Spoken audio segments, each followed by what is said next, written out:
আকাশটার দিকে তাকিয়ে দেখেছিস যেমন একটা মেঘের চিহ্নও নেই। এই নদী মরে গেলে আমরাও মরে যাব। এভাবে আর কতদিন চলবে কামাল ভাই? মানুষের ঘরে খাবার নেই, শিশুদের মুখে হাসি নেই, প্রতিটা দিন মনে হচ্ছে যেন এক একটা অভিশাপ। শুধু আকাশের দিকে তাকিয়ে হা হুতাশ করলে পেট ভরবে না, কিছু একটা করতে হবে, বড় কিছু। কিন্তু আমরা কি করতে পারি ফরিদ ভাই? ফসল নেই, কাজ নেই, ভাগ্যই হয়তো আমাদের বিপক্ষে। ভাগ্যকে দোষ দিয়ে বসে থাকলে চলবে না হাতেম। আমি একটা পথের কথা ভেবেছি, একটা শেষ চেষ্টা। আবার ওই কেল্লার গল্প শুরু করিস না জামান। ওসব বুড়োদের বানানো কেচ্ছা। নদীর মাঝে কেল্লা বেশি ওঠে, হ্যাঁ। এটাকে কেচ্ছা বলে উড়িয়ে দিও না ফরিদ। আমার বাবা তার বাবার কাছে শুনেছেন ওই কেল্লা সত্যি, আর ওর ভেতরের অভিশাপও নাকি সত্যি। অভিশাপ না ছাই, ভেতরে আছে হীরা জহরত মণিমুক্তা।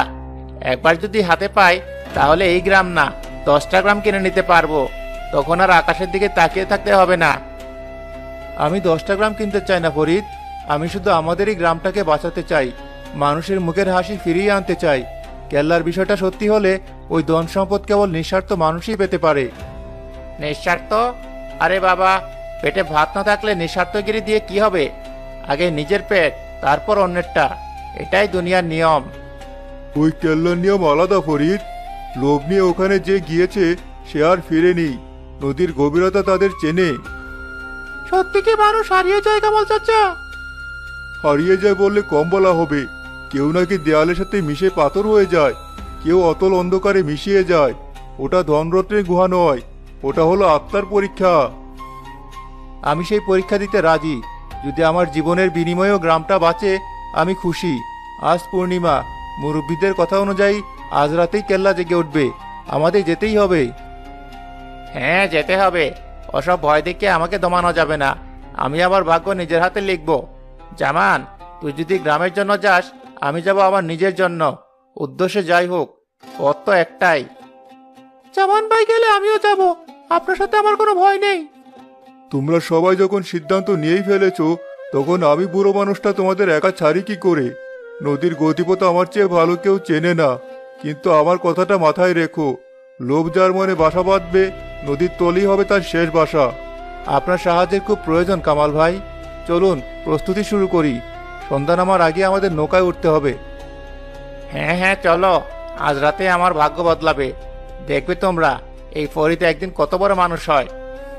বড় মানুষ হওয়া ভালো, কিন্তু মানুষ থাকাটা তার চেয়েও বেশি জরুরি। চলো, সৃষ্টিকর্তার নাম নিয়ে এগোনো যাক।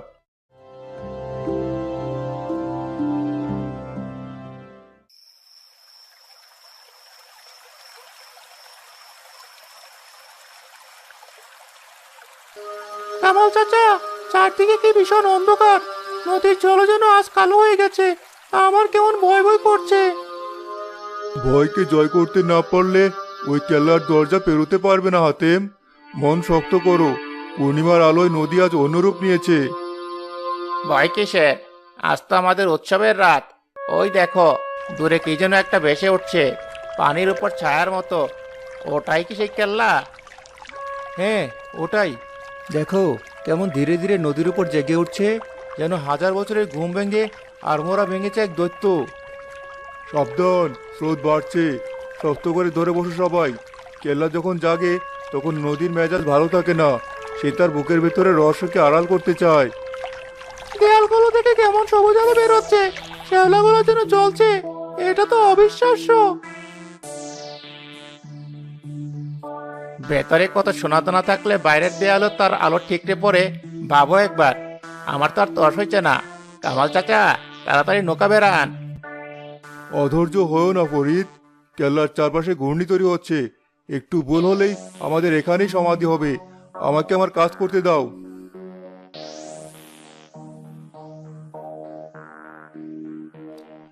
আমরা প্রায় পৌঁছে গেছি।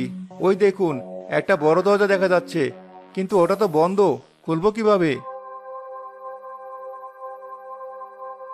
ধাক্কা দিয়ে না হয় ভাঙতে হবে। আর কোনো উপায় আছে নাকি? না, ও দরজা শক্তি দিয়ে খোলা যায় না। ওটা খোলে ইচ্ছার জোরে। যার উদ্দেশ্য সৎ, তার জন্য ও দরজা এমনি খুলে যাবে। জামান, তুমি চেষ্টা করে দেখো। আমি? কিন্তু আমি কিভাবে? চোখ বন্ধ করো আর তোমার গ্রামের কথা ভাবো। ওই শুকনো মাঠ, ওই ক্ষুধার্ত শিশু, ওই অসহায় মানুষগুলোর কথা ভাবো। মন থেকে চাও যেন তাদের কষ্ট দূর হয়। এসব নাটক করে সময় নষ্ট হচ্ছে, আমি গিয়ে একটা ধাক্কা দেই। ফরিদ উঠে দাঁড়াতে নৌকাটা ভীষণভাবে দুলে ওঠে। বসো ফরিদ, সর্বনাশ ডেকে এনো না। জামান, তুমি চেষ্টা করো। প্রাচীন রাজ্যের শক্তি, যদি আমার চাওয়ার মধ্যে কোনো খাদ না থাকে, যদি আমি সত্যি আমার গ্রামের মানুষের জন্য এখানে এসে থাকি, তাহলে আমাদের পথ খুলে দিন, আমাদের একটা সুযোগ দিন।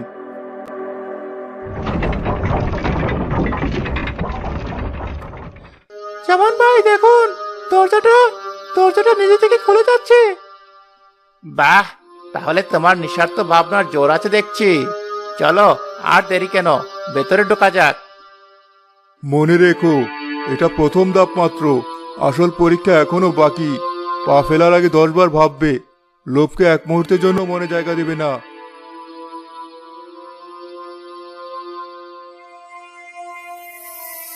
কি ঠান্ডা এখানে, দেয়ালগুলো থেকে যেন বরফ করা জল ঝরছে।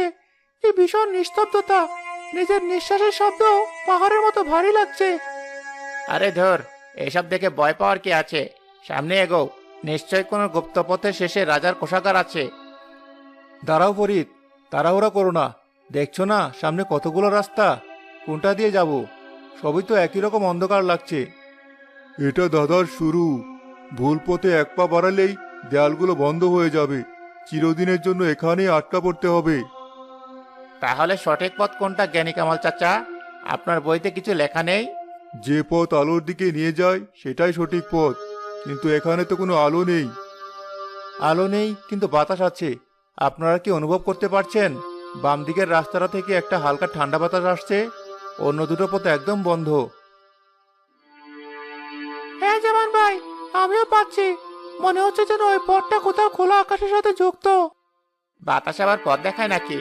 আমার তো মনে হচ্ছে ডান দিকের পথে কিছু একটা আছে। ওই দেখো, দেয়ালে কি যেন একটা চকচক করছে। ওটা নিশ্চয়ই কোনো মণি। আমি ওদিকে যাব। যেও না ফরিদ, ওটা মায়া, ওটা লোভের ফাঁদ। আমাদের একসাথে থাকতে হবে। তোমরা থাকো তোমাদের বাতাস নিয়ে, আমি আমার ভাগ্য পরীক্ষা করব। যার সাহস আছে সে আমার সাথে এসো। ফরিদ ডান দিকের পথে কয়েক পায়ে গতি একটা তীক্ষ্ণ শব্দ হয়। ফরিদ ভাই সাবধান, আপনার পায়ের তলার পাথরগুলো কেমন নড়ে উঠছে। নড়বে তো বটেই, গুপ্ত দরজা খুলছে হয়তো। আমিই প্রথম গুপ্তধনের সন্ধান পাবো। হঠাৎ ফরিদের চারপাশের দেয়ালগুলো খুব দ্রুত কাছাকাছি আসতে শুরু করে। এ কি, দেয়ালগুলো আমাকে চেপে ধরছে। বাঁচাও জামান, আমাকে বাঁচাও। ফরিদ, হাতটা ধরো তাড়াতাড়ি। আমার পা আটকে গেছে, আমি বেরোতে পারছি না। একটা বিকট শব্দ করে পথটা পুরোপুরি বন্ধ হয়ে যায়। ফরিদ ভাই, আপনি কোথায়? সর্বনাশ হয়ে গেছে। কেল্লা তার প্রথম শিকার নিয়ে নিল। আমি বলেছিলাম, লোভ এখানে মৃত্যুকে আমন্ত্রণ জানায়। ফরিদ, শুনতে পাচ্ছ? ফরিদ! আর কোনো লাভ নেই জামান। ও এখন এই কেল্লার অংশ হয়ে গেছে। আমাদের এগোতে হবে। ওর ভুল থেকে শিক্ষা নাও। আমরা কি আর ফিরতে পারবো না কামাল চাচা? পারবো হাতেম, আমাদের পারতেই হবে। ফরিদের আত্ম থেকে আমরা বৃথা যেতে দেব না। চলো, ওই বাতাসের পথেই যাই। আমাদের উদ্দেশ্য সৎ, আমাদের ভয় পাওয়ার কিছু নেই। এই ঘরটা তো অনেক বড়, আর মাঝখানে ওটা কি? ওটা থেকে তো জল পড়ছে। কিন্তু এ তো সাধারণ জল নয়। এর রং দেখো, ঠিক যেন তরল সোনা। আর কি সুন্দর গন্ধ। দাঁড়ান, ওই ফোয়ারার চারপাশে দেয়ালের গায়ে কি যেন লেখা আছে। আমি পড়ার চেষ্টা করছি। তৃষ্ণার্ত পাবে মুক্তি, লোভী পাবে বিনাশ। যা তোমার নয় তার দিকে হাত বাড়িও না। আমার খুব পিপাসা পেয়েছে জামান ভাই, আমার গলাটা শুকিয়ে গেছে। আমি একটু জল খাবো। না হাতিম, একদম না। এটা আরেকটা পরীক্ষা। এই জল হয়তো তোমার পিপাসা মেটাবে, কিন্তু তোমার ভেতরের লোভকেও জাগিয়ে তুলবে। কামাল ভাই ঠিকই বলেছেন, আমাদের খুব সাবধানে থাকতে হবে। কিন্তু এই ঘর থেকে বেরোনোর রাস্তা কোথায়? কোনো দরজা তো দেখছি না। হঠাৎ ফোয়ারার জল থেকে বুদবুদ উঠতে শুরু করে এবং একটি নারী কণ্ঠের প্রতিধ্বনি শোনা যায়। কারা তোমরা? আমার রাজ্যে প্রবেশের সাহস করেছো? কি চাও তোমরা? আমরা চোর বা ডাকাত নই। আমরা এসেছি আমাদের গ্রামের মানুষের জন্য সাহায্য চাইতে। আমাদের গ্রাম খরার কবলে পড়েছে। আমরা শুধু বাঁচার একটা উপায় চাই। বাঁচার উপায় তো পরিশ্রমের মাধ্যমে আসে। তোমরা সহজ পথ খুঁজছো কেন? তোমরা কি ভাবছো আমার রাজ্যের ধন সম্পদ তোমাদের সব কষ্ট দূর করে দেবে? আমরা জানি ধন সম্পত্তি সবকিছু নয়, কিন্তু আমাদের আর কোনো উপায় ছিল না। আমরা শেষ চেষ্টা করতে এসেছি। বেশ, তোমাদের মধ্যে কে সবচেয়ে তৃষ্ণার্ত সে এগিয়ে এসো। এই সোনালি জল পান করো, তোমার সকল তৃষ্ণা মিটে যাবে। তুমি যা চাইবে তাই পাবে। হাতেম নিজের অজান্তে কয়েক পা এগিয়ে যায়। হাতেম, না। মনে নেই দেয়ালে কি লেখা ছিল? কিন্তু জামান ভাই, আমার গলাটা একদম শুকিয়ে কাঠ হয়ে গেছে, শুধু এক ঢোক। এগিয়ে এসো বালক, ভয় পেও না। এই জল তোমার কোনো ক্ষতি করবে না। ভাবো, এই জল পান করলে তুমি কত শক্তিশালী হয়ে উঠবে। তোমার আর কোনো অভাব থাকবে না। এটা মায়া হাতেম, এটা তোমার মনকে পরীক্ষা করছে। নিজেকে সামলাও। যদি কাউকে জলপান করতে হয় তাহলে আমি করব, কারণ আমাদের মধ্যে সবচেয়ে বেশি তৃষ্ণার্ত আমি। আমার তৃষ্ণা জলের নয়, আমার তৃষ্ণা আমার গ্রামের মানুষের মুখে হাসি দেখার। জামান ফোয়ারার দিকে এগিয়ে যায়, কিন্তু জল পান করার জন্য হাত বাড়ায় না। রহস্যময়ী শক্তি, আমি এই জল পান করব না, কারণ এটা আমার প্রয়োজন নেই। আমার গ্রামের নদী যদি আবার জলে ভরে ওঠে, সেটাই হবে আমার আসল তৃষ্ণা মেটানো। আমাদের পথ দেখান। জামানের কথা শেষ হতেই ফোয়ারার জল সাধারণ জলের মতো স্বচ্ছ হয়ে যায় এবং ঘরের অন্য প্রান্তে একটি দরজা খুলে যাওয়ার শব্দ হয়। তুমি পরীক্ষায় উত্তীর্ণ হয়েছ যুবক, তোমার হৃদয় সত্যিই নিঃস্বার্থ। যাও, তোমাদের জন্য পথ খোলা। কিন্তু মনে রেখো, সবচেয়ে বড় পরীক্ষা এখনো সামনে। আমি প্রায় ভুল করে ফেলেছিলাম জামান ভাই, আমাকে ক্ষমা করে দিন। লোভ আমাকে অন্ধ করে দিচ্ছিল। এটা তোমার দোষ নয় হাতেম। এই কেল্লার প্রতিটি কোণায় ফাঁক পাতা আছে। চলো, আমরা একসাথে থাকি, একে অপরকে শক্তি যোগাই। তুমি আমাদের বাঁচালে জামান, তোমার স্থিরতায় আমাদের ভরসা। চলো, সামনে এগোনো যাক।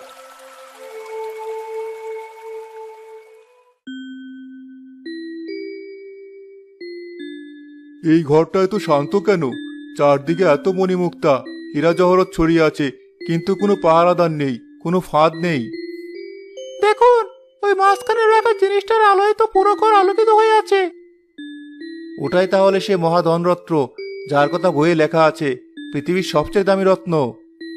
কিন্তু এর চারপাশে এত ধন সম্পদ অবহেলায় পড়ে আছে কেন? মনে হচ্ছে এগুলো কারো কাছে মূল্যহীন।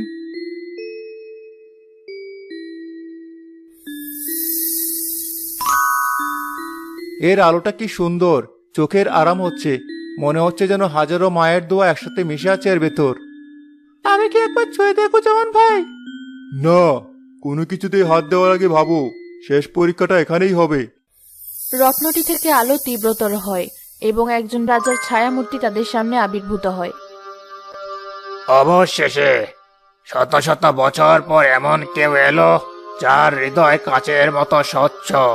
স্বাগতম, স্বাগতম তোমাদের আমার কেল্লায়। আপনি কে? আমি এই হারানো রাজ্যের শেষ রাজা। আমি এই মহাধনরত্নের রক্ষক। আমার লোভের কারণেই একদিন আমার এত ঐশ্বর্যের রাজ্য নদীর তলায় অভিশপ্ত হয়েছিল। আমি চেয়েছিলাম পৃথিবীর সব ধন আমার হোক, কিন্তু আমি বুঝিনি আসল ধন হলো মানুষের ভালোবাসা। তাহলে এই ধন সম্পদ কি আমাদের জন্য একটা ফাঁদ? এটা তাদের জন্যই ফাঁদ যাদের মনে লোভ আছে। যারা এই হীরা জহরতের দিকে তাকাবে, তারা চিরদিনের জন্য আমার মতো অতৃপ্ত আত্মা হয়ে এখানেই থেকে যাবে। কিন্তু তোমরা এর দিকে তাকাওনি, তোমাদের চোখ ছিল কেবল এই রত্নের দিকে। আমরা কোনো ধন সম্পদ চাই না রাজা, আমরা শুধু আমাদের গ্রামকে বাঁচাতে চাই। আমি জানি এই রত্নটি কোনো সাধারণ পাথর নয়, এটা হলো ইচ্ছা পূরণের রত্ন। এর কাছে যে যা চাইবে তাই পাবে, কিন্তু শর্ত একটাই, যা চাইবে তার বিনিময়ে তোমাকে তোমার সবচেয়ে প্রিয় জিনিসটা ত্যাগ করতে হবে। সবচেয়ে প্রিয় জিনিস? তার মানে? যুবক, তুমি তোমার গ্রামের জন্য জীবন দিতে প্রস্তুত, কিন্তু আমি যদি বলি তোমার ইচ্ছা পূরণের জন্য তোমাকে তোমার গ্রামে ফিরে যাওয়ার স্মৃতি ত্যাগ করতে হবে, তুমি রাজি হবে? তুমি তাদের বাঁচাবে, কিন্তু তারা কারা তা কোনোদিনও মনে করতে পারবে না। এ কেমন পরীক্ষা? এ তো মৃত্যুর চেয়েও কঠিন। আমার গ্রাম যদি বেঁচে থাকে, আমার মানুষগুলো যদি সুখে থাকে, তাহলে আমার স্মৃতির কোনো প্রয়োজন নেই। আমি কে তা ভুলে গেলেও চলবে, কিন্তু আমার গ্রাম যেন ভালো থাকে। আমি রাজি। আর তুমি বালক, তুমি যদি ধন সম্পদ চাও, তবে তোমাকে তোমার সাহসের স্মৃতি ত্যাগ করতে হবে। তুমি ধনী হবে, কিন্তু সারা জীবন একজন ভীতু হয়ে বেঁচে থাকবে। না, আমি সম্পদ চাই না। আমি জামান ভাইয়ের মতো সাহসী হয়ে বাঁচতে চাই। আমার সম্পদের প্রয়োজন নেই। আর তুমি প্রবীণ, তুমি যদি তোমার পরিবারের কাছে শান্তিতে ফিরে যেতে চাও, তবে তোমাকে তোমার সমস্ত জ্ঞানের স্মৃতি ত্যাগ করতে হবে। তুমি একজন সাধারণ মানুষ হয়ে ফিরে যাবে, যে নদী বা কেল্লার কিছুই চেনে না। আমার জ্ঞান যদি অন্যের উপকারে না লাগে, তবে সেই জ্ঞানের কোনো মূল্য নেই। আমি আমার সঙ্গীদের ছাড়া একা ফিরে যেতে চাই না। জামানের সিদ্ধান্তই আমার সিদ্ধান্ত। এমন নিঃস্বার্থ মানুষ আমি আগে দেখিনি। তোমরা তিনজনই পরীক্ষায় উত্তীর্ণ হয়েছ, তোমাদের কোনো কিছু ত্যাগ করতে হবে না। যুবক, তুমি এগিয়ে এসো, রত্নটি স্পর্শ করো এবং তোমার মনের ইচ্ছা প্রকাশ করো।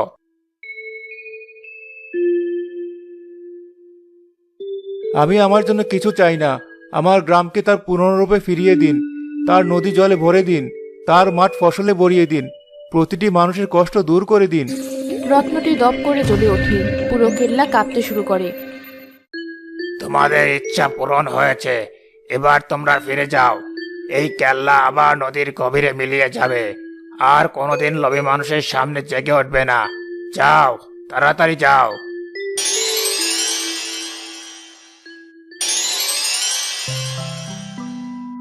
আমরা আমরা কি সত্যি ফিরে এসেছি? হ্যাঁ কামাল চাচা, ওই দেখুন ভোরের আলো ফুটছে। আর নদীর দিকে তাকান, নদী তো জলে টাইটম্বুর। শুধু নদী নয় হাতেম, ওই দেখো দূরের মাঠগুলো সবুজ সবুজে ভরে গেছে, ফসল ফলেছে। আরে, এ তো জামান, কামাল মাঝি আর হাতেম, ওরা ফিরে এসেছে। আর আমাদের নদী, আমাদের মাঠ, এ তো এক রাতের মধ্যে বদলে গেছে। এ কি করে সম্ভব? বাবা, তুই ফিরে এসেছিস। আমরা তো ভেবেছিলাম তোকে হারিয়ে ফেলেছি। আমি ঠিক আছি মা, সবাই এখন ঠিক থাকবে। আমাদের কষ্ট শেষ হয়েছে। আমার ফরিদ কোথায় জামান? তোমরা তো একসাথে গিয়েছিলে, ও কোথায়? চাচা, ফরিদ আমাদের সাথে ফিরতে পারেনি। তার লোভই তার কাল হয়েছে। ওই কেল্লা তাকে চিরদিনের জন্য রেখে দিয়েছে। আমাকে ক্ষমা করে দিবেন চাচা। আমি ওকে বারবার বারণ করেছিলাম, ও শোনেনি। আমার ছেলেটা। যা হওয়ার তা হয়ে গেছে, দুঃখ করে আর কি হবে? এখন যারা বেঁচে আছে তাদের কথা ভাবতে হবে। জামানের নিঃস্বার্থ ত্যাগের জন্যই আজ পুরো গ্রাম নতুন জীবন পেয়েছে। আমরা কোনো ধনরত্ন নিয়ে আসিনি, কিন্তু তার চেয়েও বড় কিছু নিয়ে এসেছি। আমরা আশা নিয়ে এসেছি। এই সম্পদ আমাদের সবার। এই ফসল, এই জল, সবাই মিলে আমরা রক্ষা করব। আর কোনোদিন যেন লোভ আমাদের গ্রামকে গ্রাস করতে না পারে।